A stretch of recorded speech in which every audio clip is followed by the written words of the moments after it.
peristiwa sempat menghambat laju pasukan Caesar yang tanda kutip waktu itu Persia itu tidak terkalahkan ya gitu.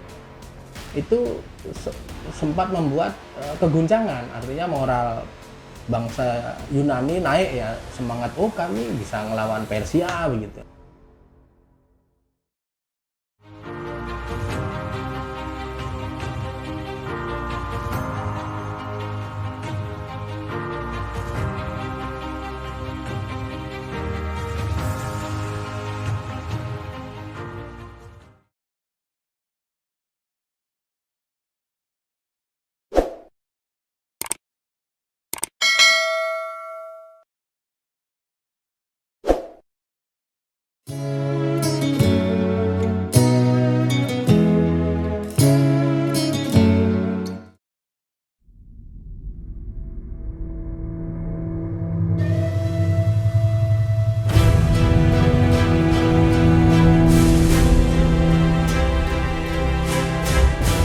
Persia kuno yang kalau negaranya sekarang kita tahu Iran ya, itu dulu adalah berawal dari migrasi.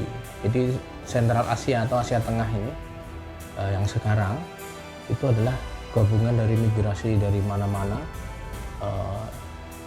termasuk yang menjadi akar dari leluhur Eropa sekarang. Nah, tersebutlah adalah rumpun bangsa yang disebut Indo-Aryan ya. Itu tersebar membentuk tribes ya, tribal, kelompok-kelompok suku, nomaden, lalu beberapa menjadi mukim ya, mukim itu membuat pemukiman begitu. Nah, lalu tersebutlah suatu kekuasaan besar, yaitu kerajaan Media. Nah, lalu suku-suku yang kita sebut Persia itu ada di bawah pengaruh kerajaan Media yang besar tadi. Nah, suku-suku ini ada yang tetap tribal ya, nomaden, ada yang sudah membentuk kerajaan-kerajaan kecil tetap di bawah Media. Nah, salah satu adalah kerajaan Hasan. Di situ ada nanti menjadi salah satu awal mula dari Persia baru ini.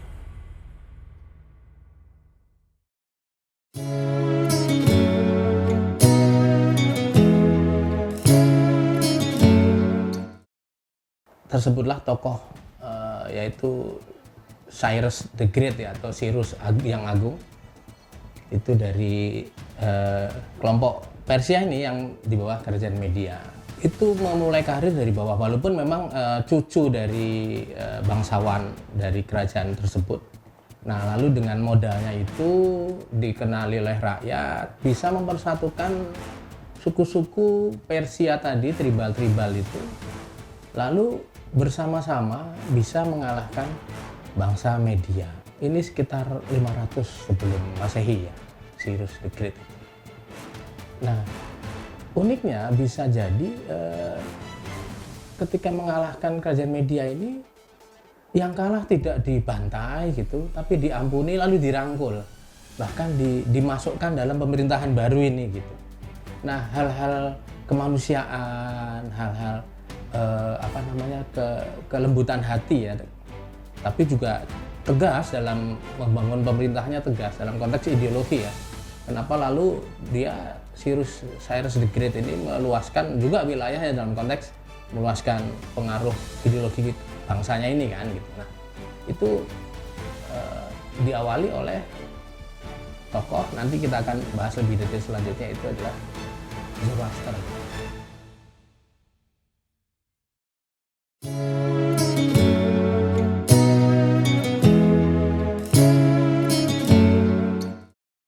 Jadi keturunan Cyrus itu yang membentang panjang membesarkan dinasti Achaemen ini ya. Yang cukup terkenal itu kita boleh angkat Xerxes ya.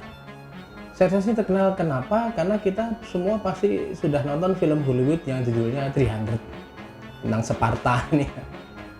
Xerxes ini dalam film 300 yang kita tonton semua ya, banyak yang sudah nonton pasti ya, itu mencoba menaklukkan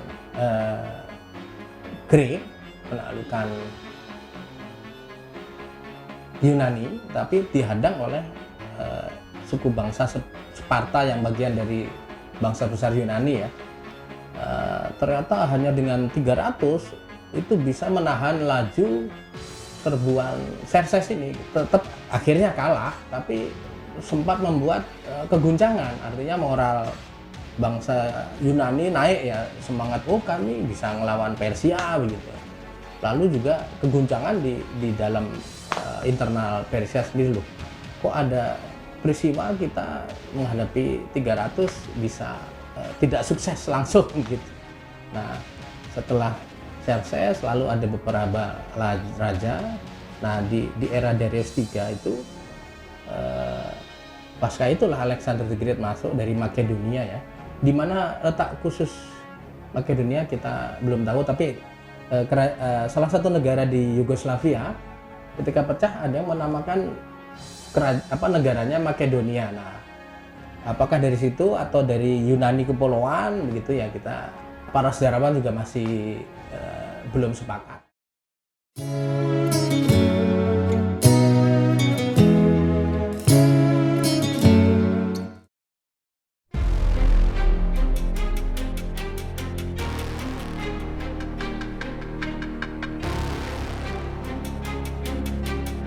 Seorang Alexander the Great ini yang sangat terkenal karena pertama bisa mengalahkan Persia Agung, yang zaman itu Persia Agung itu raksasa ya, yang dalam benak orang-orang sekitar itu berhasil mengalahkan kerajaan-kerajaan besar di sekitarnya dan seakan tidak terkalahkan ya. Nah, memang jenius seorang Alexander the Great ini. Salah satu dasarnya kenapa bisa jenius, di belakangnya ada filsuf Yunani yaitu Aristoteles. Beberapa sejarawan meyakini bahwasanya Alexander the Great adalah murid langsung dari Aristoteles kan. Termasuk ajaran Helenistiknya itu adalah hasil dari diskusi dengan gurunya. Alexander menanyakan pada gurunya, pada Aristoteles ini, bagaimana kita memodifikasi tetap menghadirkan dewa-dewa sebagai simbol ya, tapi sisi kesadaran kritis filsafat ilmu tetap harus ada. Nah, inilah terbentuk tanda kutip ideologi Helenisme ini ya. Nah, itu kan memang sebuah revolusi pemikiran kebudayaan ya, dari era sebelumnya, era mitologi. Nah, dari situlah peperangan demi peperangan akhirnya bisa mengalahkan Persia yang waktu itu dipegang oleh Darius III. Nah, berikutnya karena ternyata Alexander the Great ini wafat muda dan tanda kutip tanpa suksesor, tanpa pengganti yang signifikan. Walaupun peninggalannya masih mewarnai berbagai kebudayaan lain yang bisa dijumpai buktinya sampai sekarang, yaitu Helenisme tadi.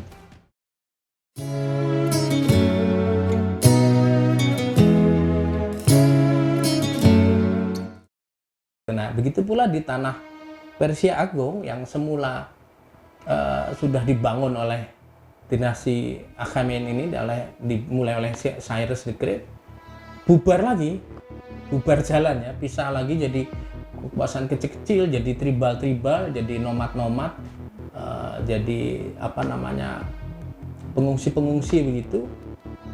Nah, lalu ternyata disatukan lagi oleh kekuasaan baru yang namanya Parthian. Nah, uniknya penguasa Parthian ini ternyata tanda kutip adalah sekam lama yang muncul kembali, yaitu sebenarnya para aristokrat, para bangsawan keturunan Media, keturunan Bani Medes tadi ya, yang dulu dikalahkan oleh Cyrus. Ternyata mereka yang berhasil bangkit duluan, sehingga begitu Persia Agung kalah, bubar jalan, ngungsi kemana-mana dan pecah-pecah lagi, yang bisa merajut lagi wilayah semula itu adalah dinasti Parthian yang sebenarnya dimotori oleh keturunan-keturunan dari bangsawan Median yang dulu dirangkul dan tetap dipelihara kemuliaannya oleh dinastinya Cyrus ini. Sasanid inilah yang dikalahkan oleh Khulafaur Rasyidin, yaitu di era Khalifah Sayyidina Umar bin Khattab. Nah, hal itu tentu tidak disukai Barat. Lalu oleh Barat, Mossadegh digulingkan sehingga kekuasaan Shah Reza Pahlavi dipulihkan kembali.